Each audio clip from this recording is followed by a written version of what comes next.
मटका मटका के लागे मटका मटका के लागे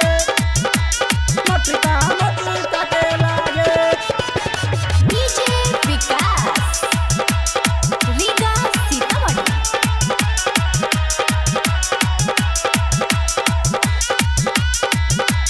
recording by Sangam music Darbhanga.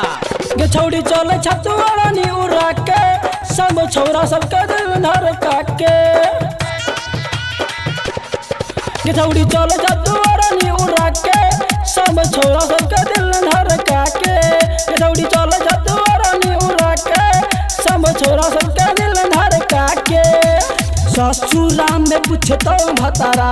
ससुरा में पूछतो भतारा एना के ना भेलोगे यारा में खियल को यारा में खियल को तोरा मटका मटका के लागे यारा में खियल को तोरा मटका मटका के लागे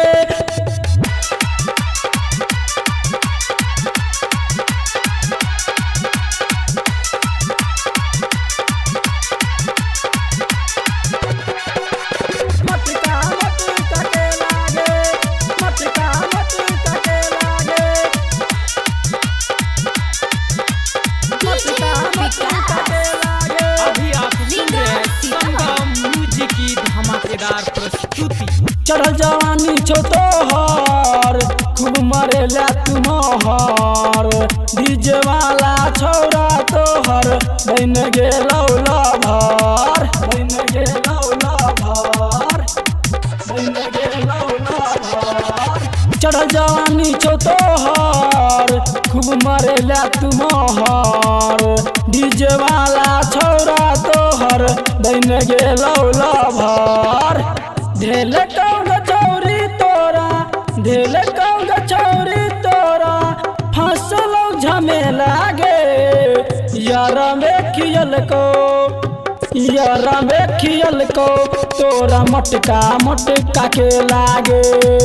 यारा में खियल को तोरा मटका मटका के लागे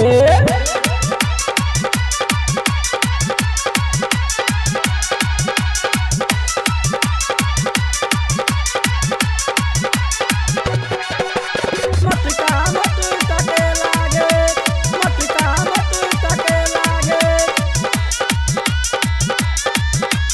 मटका मटका के लागे अभी आप सुन रहे हैं संगम म्यूजिक की धमाकेदार प्रस्तुति। उठा के चलै छा सेटर गंगा दीवाना दिल को लेटर राइटर अक छे विश्वनाथ गे छौड़ी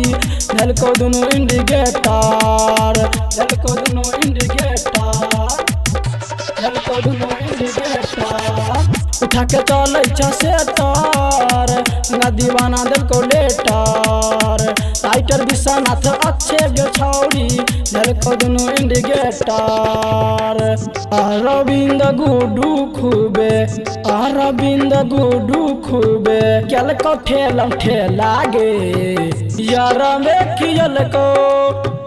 यारा में खियल को तोरा मटका मटका के लागे यारा में खियल को तोरा मटका मटका के लागे।